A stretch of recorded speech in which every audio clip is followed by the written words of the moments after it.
There are numerous NHL players that had an MVP caliber 2019-20 season, and while there can only be one winner, I wanted to make my top 10 rankings for the Hart Trophy today just to show love to a lot of guys that had an amazing year. Winning is a pretty big factor in my list because I believe the last player to win the Hart Trophy on a non-playoff team was Mario Lemieux. That was a long time ago. It doesn't happen too often. I believe only one player in my top 10 was on a team that was kind of completely out of the playoff race. And yeah, your guys' rankings could look a lot different than mine, so make sure to let me know what yours would look like down in the comment section below. And as always, if you guys are new to the channel and you want to see more NHL content like this, make sure to hit that subscribe button and turn on notifications so you never miss a video. And now let's jump right into it. Beginning the video at number 10, I have Auston Matthews of the Toronto Maple Leafs. In a year that had its ups and its downs for the Maple Leafs, he was kind of the constant there, and I can confidently say he was probably their best player from year's start to finish, or I should say from year's start to pause. But one thing that was really nice to see when it came to Matthews this season is the fact that he was able to stay healthy,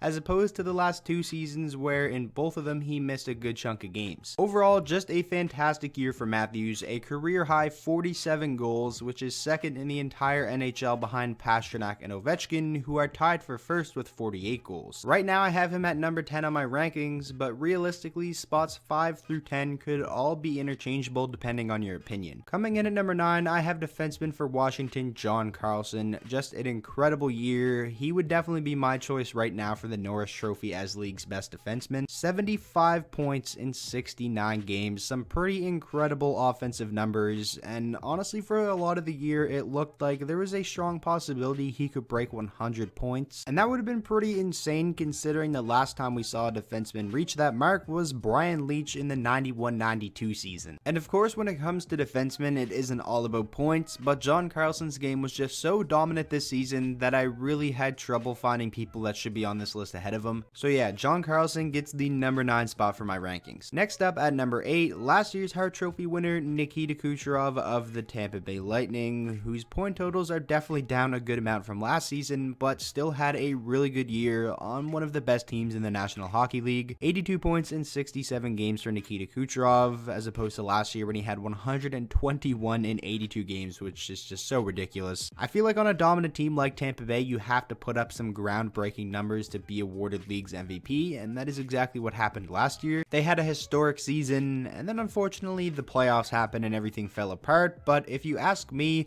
I think it's good that they didn't have a season like that this year, because now there probably won't be as much pressure on the team heading into the playoffs, whenever that may be, if we do even get a playoffs. Yeah, I really don't envy whatever team ends up having to play the Tampa Bay Lightning in the first round, because if you ask me, they're going to come out and play kind of a pissed off game and really want to show that last season was just a fluke. Nonetheless, Nikita Kucherov is at number 8 on my Hart Trophy rankings. Coming in at the number 7 spot, we have Jack Eichel of the Buffalo Sabres. Like I said at the start, I did value winning a lot in my rankings, and that's the biggest reason why he is only at number 7, but I had to have him in this top 10 because would Buffalo even have won a game if he wasn't on the team this season? I mean, they probably still would have won their games against the Detroit Red Wings, but without Jack Eichel, who knows where this team would be. It is hard to find guys in the NHL that are more valuable to their franchise than Jack Eichel is to the Buffalo Sabres. And Buffalo has to start putting a team around Jack Eichel that can actually compete, because who knows how much more this Jack Eichel can take. It has to be getting pretty frustrating, especially considering the fact that last season they started off so good and then fell off a cliff, and that is kind of the exact same thing that happened this season. Even though Buffalo is nowhere near the playoff race, like I said, I had to have Jack Eichel in this video, and Mark Scheifele, Winnipeg Jets center, actually said that Jack Eichel would be his pick for the Hart Trophy, so he's definitely getting the recognition. Coming in at number 6, the first only goaltender, Connor Hellebuyck of the Winnipeg Jets. An incredible season, and honestly, I think it would be a shame if he didn't win the Vezina Trophy. His 31 wins are second best in the NHL, only behind Andrei Vasilevsky. His 58 games played are tied for first out of any goaltender along with Carey Price. He leads all goaltenders in the NHL with 6 shutouts, and also leads all goaltenders with the best goal saved above expected in the entire league, which really gives you an idea of the degree of difficulty of a lot of the shots that he's faced this year. And you have to remember, the Winnipeg Jets blue line lost Dustin Byfuglien, lost Tyler Myers, lost Jacob Trouba, lost Ben Sherratt,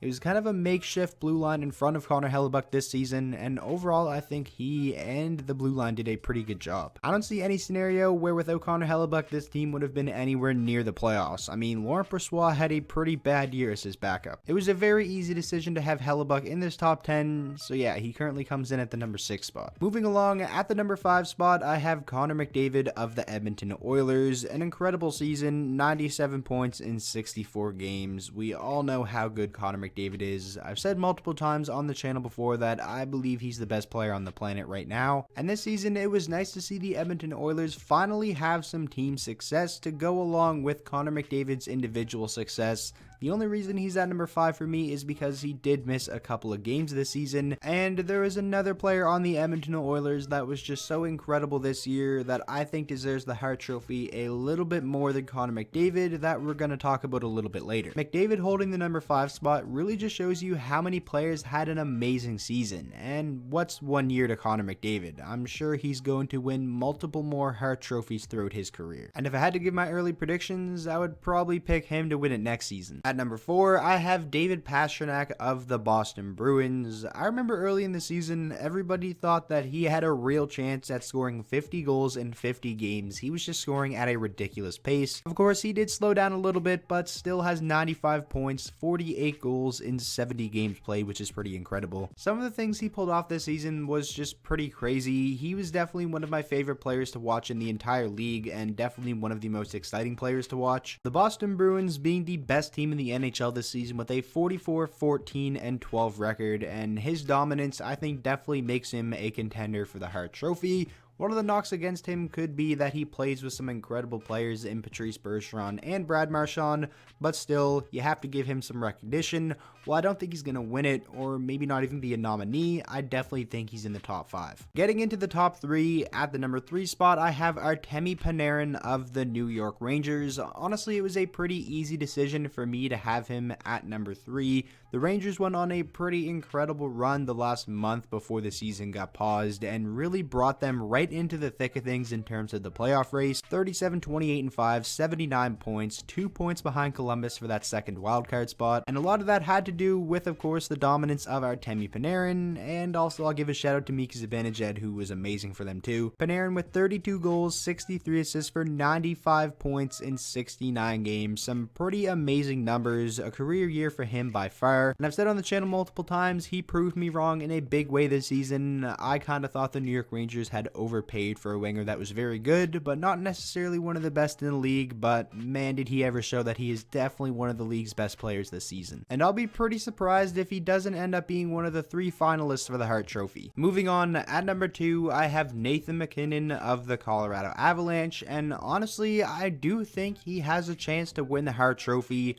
Overall, he had an amazing year, and considering the fact that Landeskog only played 54 games and Rantanen only played 42, it's pretty crazy to see the offensive numbers that McKinnon still put up. 35 goals and 58 assists for 93 points in 69 games on one of the best teams in the NHL. Right now, Colorado's tied for 3rd overall in the entire league. And could you imagine if Landeskog and Rantanen had been healthy the whole season? McKinnon could have been around like 105 or 110 points right now. He is just such a dominant player, extremely fun to watch, and comes in at number 2 on my Hart Trophy rankings. And finally, at number 1, I have Leon Draisaitl. I feel like a lot of people would have probably seen this coming. Leon Draisaitl just had such an amazing offensive year. 43 goals, 67 assists for 110 points in 71 games to lead the entire NHL. He really kept the Edmonton Oilers afloat while Connor McDavid missed those games. He put up dominant offensive numbers in that time, and basically put up dominant offensive numbers throughout the entire season. And advanced stats show that he is one of the worst defensive forwards in the entire NHL,